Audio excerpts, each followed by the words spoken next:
такива хора, които са санкционирани за гранд корупция, включени са в този позорен, бих го нарекал, списък, не могат да развращават цели държави, не могат да изграждат структури, къде легални, къде полулегални, които структури практически в сянка да управляват държавата. Спомняте си така наречения кабинет Желязков, аз го наричам кабинет Пеевски. Върха на политическата наглост беше да се сформира нещо подобно и по този начин, санкциониран по закона Магнитски, да управлява цяла държава в Европейския съюз. Други имена ще излязат ли по този казус с полетите? Да очакваме ли други така знакови български фигури?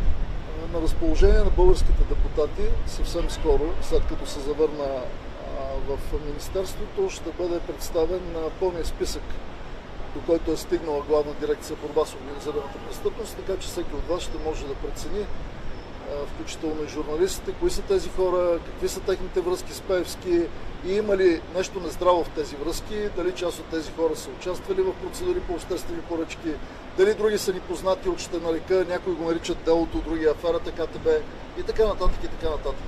Но списъкът ще бъде достъпен, така че всеки сам ще може да си направи избор. След Съединените щати или след сега?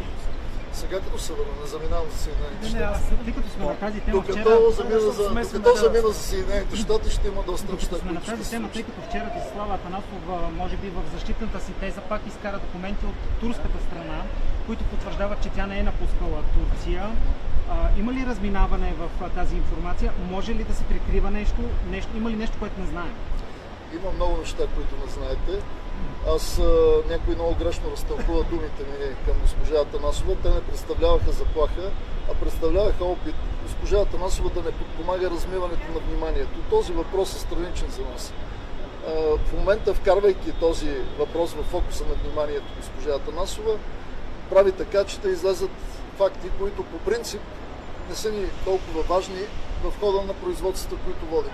Така че всички тези въпроси, които постави госпожа Атанасова, ще намерят своя отговор и то по несъмнен начин.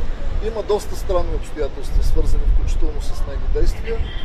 Ще ги коментираме, но не искам в момента това да бъде фокуса. Отново ще върна фокуса там, където му е мястото.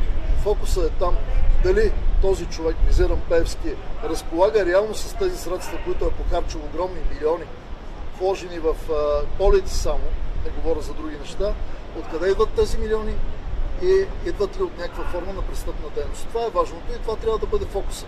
Аз смислен отговор не чух по този въпрос. Виждам опит да се размие въпроса с включване на госпожа Атанасова или някой друг.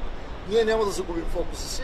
Който иска, нека да коментира тази тема. Фактите ще бъдат изнесени в пълнота.